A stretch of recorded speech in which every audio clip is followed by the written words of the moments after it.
Hey, real quick, before we get into that episode, do us a favor and subscribe to our channel. That way you don't miss out on any marketing nuggets. Enjoy the show. The worst thing a founder can do is make an assumption. Get in front of potential customers and just talk about it, right? Even before you spend a dime, write it down on paper and just go, focus on a customer segment that you think might like your idea, right? And get feedback that way. Hi, I'm Josh Owen. As the owner of a video marketing company in New Orleans, I've been on the quest to learn everything I can about marketing. Everyone has a different style, different strategy, and a different experience. Is there a wrong way to do it? A right way to do it? Let's find out together as we make marketing make sense. Welcome back, everybody, to another fantastic episode of Make Marketing Make Sense. Today I'm joined by Chase Mattison, co-founder of Feels. Got to get that right. It's all about the feels. All about the emotions. We're here to learn about feels from you. Thanks for joining me, man. It's great to be here. Thank you. Co-founder of Feels. Feels is a corporate gifting platform where giving back is the gift. Wow, I love that, man. You came out strong with that. It's like you've pitched this thing a couple of times. Yeah, instead of those catalogs of material gifts that we often get, right, where we can choose our own toaster or chocolate bar, microwave, whatever you fancy. Yeah. We instead have 1.5 million charities that you can choose from. Wow, you already got a 1.5 million? 1.5, so you can find your favorite charity that's down the street that you might already support, or you can find the big ones. Yeah. Right? It's all inclusive. Yeah.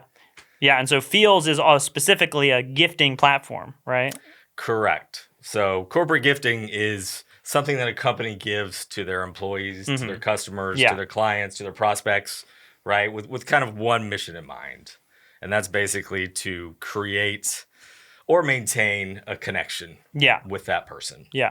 Awesome. Right? And so companies spend $250 billion a year on these corporate gifts. Wow. Right? Man. And 40% of those gifts, so over $100 billion worth of those gifts, end up in a landfill.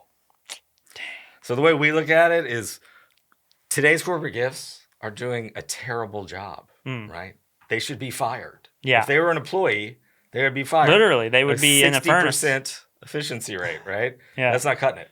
Yeah. And so with Feels, you're giving the gift of giving back. So one Feels equals $1 US. Nice. Right? So you can send Feels via email or text message. Wow. Very simple. You can add a personalized message. You can add your logo. Add a little brand to it. Right? Choose a template.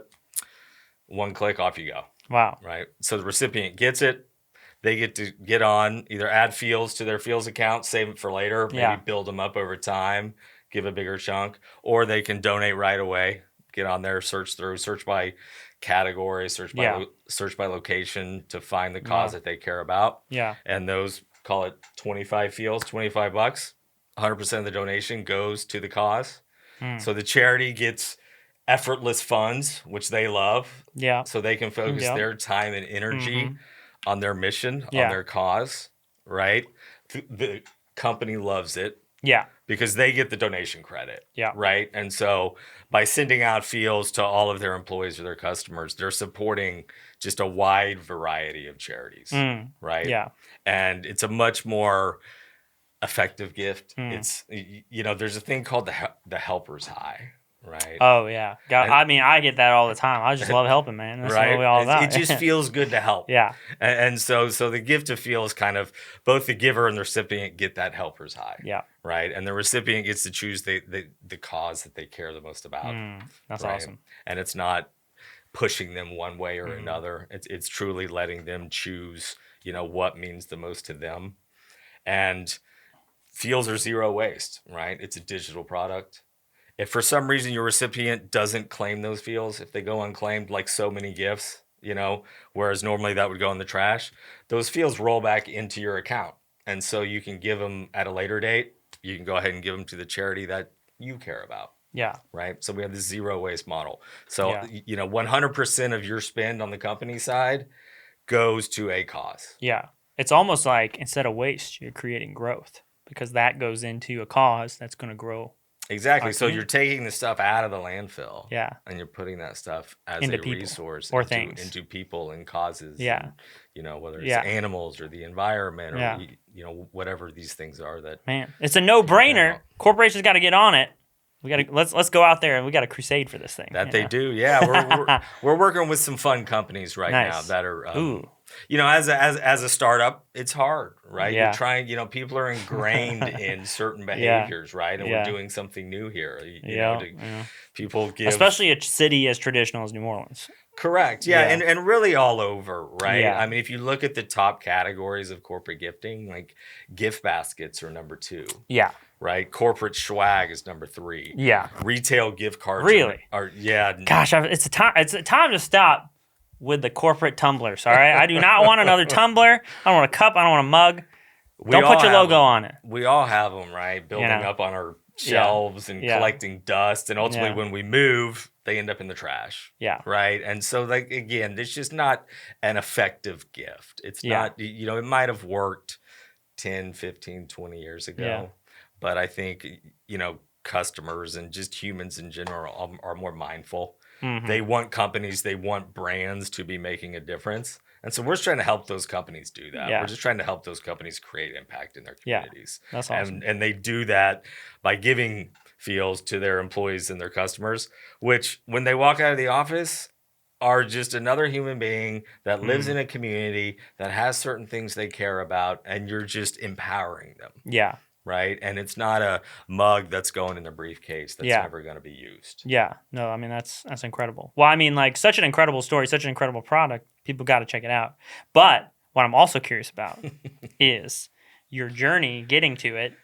And obviously, you've got it really well figured out now. I'm sure this was like a different story months before. And it's always so fascinating to hear about how, or years before even, I'm always fascinated by how you got to this point, how, like, what were you doing? And, so many business owners, so many marketers are always interested to hear, like, where you went from working at a different job, doing a different thing, all of a sudden decided, you know what?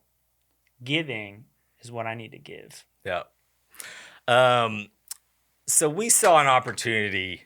I wish it was months ago. It was years ago, right? That's good. You were learning, years of learning. What are you talking about? Exactly. So a lot of experience, right? Exactly. A lot of lessons learned, a lot of mistakes made. So you are an expert in this topic. Exactly. We are an expert in making mistakes, as is any founder. Yeah. If you're not making mistakes, you're probably not taking a big enough risk or pushing yourself hard enough, right, to really like create a product that is going to get traction. Yeah, because somebody's either probably already done it, or it's just something they don't need. Yeah, so it should be a challenge. Yeah, if it's not a challenge, that would raise a red flag to me. Yeah, you'd have to be the world's luckiest person. Yeah, you would have to be that 0.1%, right, of founders that just nailed it the first time. Yeah. Right? And so we started in the personal gifting space with a physical card that you would scan a QR code, go to our app,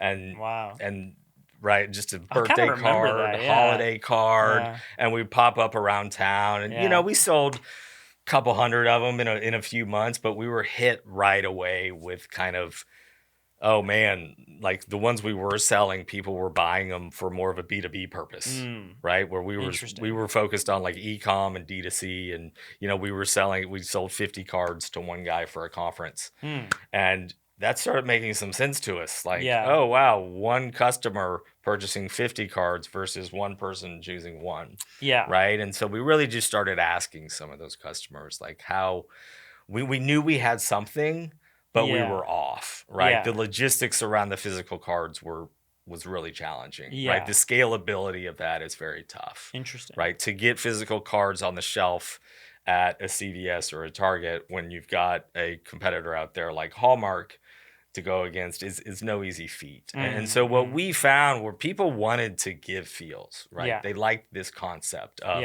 if I don't know, gifts are great. We're not trying to eliminate material gifts, right? But so often we have so many gifting occasions that there's gifting fatigue, right? Yeah. You don't know what to get, but you got to get something.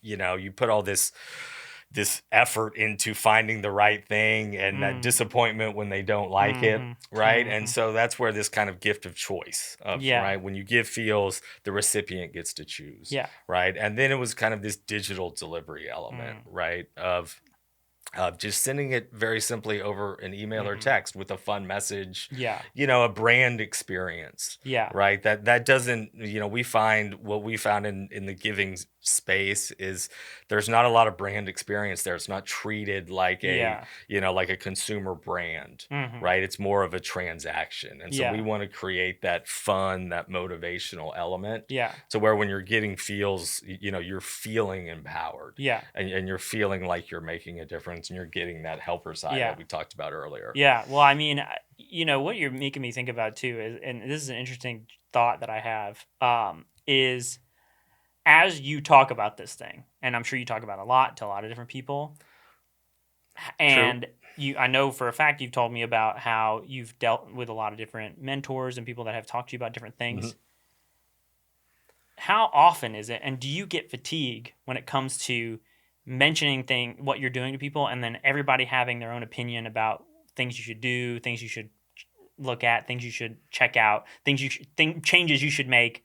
And how do you, when you're building something, kind of reconcile, okay, I should make this change or that change based on what, all these different opinions that people put in my way? Because as you're talking about it, I'm like, oh man, has he thought about this? Is he doing this? Like, but I'm like, I don't really, but it's like, who am I? Like, how do I know? It's like, how do you kind of grapple with all those things? I'm kind of curious. Yeah, I mean, all founders know. Well, number one, let me take a step back. Is don't. The worst thing a founder can do is make an assumption. Yeah.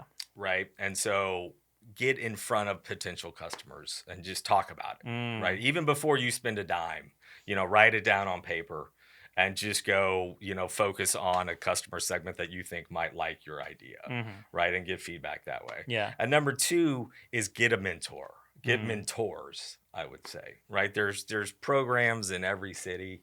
New Orleans has great ones at the, Idea Village, with the Idea Institute, the Tulane Innovation Institute. Yeah. There's a lot of great programs, and there's a lot of very successful people that want to give their time and that have been through these battles and can help just level you out sometimes. And if you're stuck, get you over that hurdle. Yeah.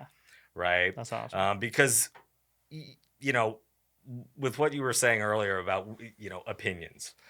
Everybody thinks they know what you should do. Yeah. But, you have to have a deep belief in what you're doing already to have just taken the first step. Yeah. And so, but you have to learn to listen and listen very well. Right. And so it's finding those, first set of companies to kind of work with as you iterate your product. And that's another thing is don't, what we did in our, we'll call it version 1 feels, is we took it a little too far. We should have just iterated, gone out to market, come back, changed it a little bit, gone out, and treat it like a science experiment, like a hypothesis, and go out and kind of prove it or disprove it, right? And so as you go further, the more money you're going to spend, right? The more time it takes. And those are the two most valuable resources when it comes to a startup, time and money, right? And so you just want to be mindful. And that's what mentors can teach you. That's what, there's some great literature out there. I mean, there's obviously a lot of literature, but that's where by many mentors, nail it to scale it is a good one. The war of art. There's everybody's different on what kind of hits home with them in terms of that literature, but just find it. Yeah. And above else, just keep going. Right. Just find a way to make it work, to get it another month, to get it another 2 months, to get it another 6 months. Yeah. Right? And just know it's not going to be easy. Yeah. And, try to make data-based decisions as much as you can. Yeah. And take your personal feelings out of it. Yeah. Which is very hard to do as a human being, right? Yeah. Like we think we're right. Like, especially these days where all we have to do is type something and hit send and it goes out to the world, and that we think we are right. And so when it comes to a startup, that's a really easy way to fail. Yeah. Is by thinking you have all the answers. And it puts a lot of pressure 100%. on you too. It's like, when you come up with something, you put a concept together, just get that group together, like I talked about earlier, to get it out to, surveys are a great way to get feedback and just compile that data, and you'll start to see, kind of what makes the cream to the sense. crop, the Yeah, top, and rise to the top. it will rise. Yeah. It will start Yeah. to make sense. Yeah. But just know, like, your idea is fluid. Like, it's not going, day one is going to be different than day 180. It's going to be different than day 400, right? It's just this constant process until you find that, product market fit. And we're still working on that. Like, we're not there. Yeah. Like, right. And so it's, you have to be able to do it, you have to enjoy it. Right. And feel how, like, lucky you are to have the opportunity to work on something that is yours. And just know that doesn't come easy. Yeah. And failure is okay. Yeah. Right. I mean, the majority of startups fail, but something good usually comes out of it, right? A skill or a network thing, right? And you just move. Like you just consistently just kind of go with it. Yeah. Well, I mean, a lot, like the thing you mentioned earlier, which you just mentioned now, which is like, they do fail, but you've got to go with it. You got to stick with it. Yeah. For you and your journey, I guess, when you went full time with this, but what made you think like, I've got to pull the trigger on this? I've got to go all in on this. Like, what made you think that? Like, what was the thing that really was the catalyst that's like, okay, it's either this or nothing, versus starting a job and doing this on the side? You get to a point and you kind of know, right? To where you're like, okay, number one, you're not going to get any outside investor dollars if you're not full time on it, right? Nobody wants to give you their money if it's a part-time gig. Yeah. And so that's a big factor. And then number two is, you start to see the work piling up, and you start to realize, like, I don't have time to do both. Both of these things are going to suffer. And that's where you do have to take the leap, right? And whether you have additional income or whatever, I always talk about, like, you have to be mentally ready, like healthy, be in the right place to do it and handle the stress and have whether it's yoga or meditation or just a good workout schedule, right? And then there's the financial health, like how are you going to pay rent? Right. Because it is going to be worst case. Like, it always takes longer. It always takes more money. And so just make sure you've, thought about that. Right. So you got the financial, like and the mental and the physical part. Right. Yeah. And then you can take that leap, right? Because you're comfortable on those fronts. You feel good. And then you're ready to do it and dive all in. Yeah. And in that, the motivation is there because that's all you got. Yeah. Right? You're also out making it happen. It's not hard to be motivated. Yeah. Right? And the hard part comes, like with anything, is when you're so far in it, and issues, it never gets easier. Right? And so you just you really kind of get used to like things, I don't want to say going wrong, just hurdles. Yeah. Right? Because you're doing something new. Right? Like, you're putting all these pieces together that really haven't been put together like this before. And so there's not a playbook. Yeah. You're right. So you're having to do it and basically just, 8 wrongs for 2 right kind of thing. And those rights just add up to what hopefully is a really successful product. Well, just 2 rights makes 1 left, and then you're on another path at some point. Exactly. I mean, okay, so last thing here is just, I think this has all been really, insightful in your journey, but I'm curious, you're about to start the process of launching your feels and getting it out there and actually having people really use it for what it's intended for. What would you say you're most excited for in this initial upcoming process as you think about the months ahead? Yeah, I mean, we're excited on the timing. I mean, obviously being a gift and with the holiday season coming up, you got to get ready for that. And so if you're not ready for that, man, I'm going to find you. Right. We got to get harder. We got to go in there. And so it's perfect timing for us, right? And so it's very easy to kind of think of an occasion that's coming up for people to give feels and kind of help them understand the value that, hey, let's not only create that connection with your recipient by giving a gift, but let's create impact too. And so we're really that multitasking gift. Kind of going back to the traditional corporate gifts should be fired. We need to start treating them like employees, and to where feels is like that multitasking employee. It's going to work to create impact. Yeah. Right. And it's going to work to create that connection. And so who doesn't love a gift that multitasks? Right. And so for us, like I said, holidays, big deal, really excited. And looking forward to work with some of the companies we've been talking with, and, celebrate the wins, right? Yeah. Like we'll have our first paying customer here in a few weeks, right? Oh, wow. Like, okay. That's a big deal when you. Hey, by the time this is out, we're all gonna want to know like how that customer did. We'll just have to do an update. Yeah, right? Exactly. Yeah, that's great. Dude, that's going to be great. Well, I mean, so exciting. I want, people that might be interested in getting feels for their company. Why don't you tell people where they could find you to get that conversation started and find feels? And you can tell it to this camera right here. Yeah, it's givefeels.com. It's all the handles on social media are givefeels as well. There's contact us info on the website, on all the social media sites. And please reach out with any questions. We would love to chat and help make a difference together. Yeah. So if you're thinking about getting giving either in your business or for your business, this is the guy to talk to right here. He's changing the game. Get there, change the game with him. All right. Thank you so much for joining us. Thanks for joining me. Thank you, Josh. Hell yeah, Chase. And we'll see you on the next one. Thanks for tuning into the show. If you haven't already, go ahead and hit that subscribe button. This episode of Make Marketing Make Sense is brought to you by Comfystone. If your business needs organic social media video content, video ads, or video podcasting, hit up Comfystone at comfystone.com and follow Comfystone on Instagram and TikTok. Until next time, this is Make Marketing Make Sense.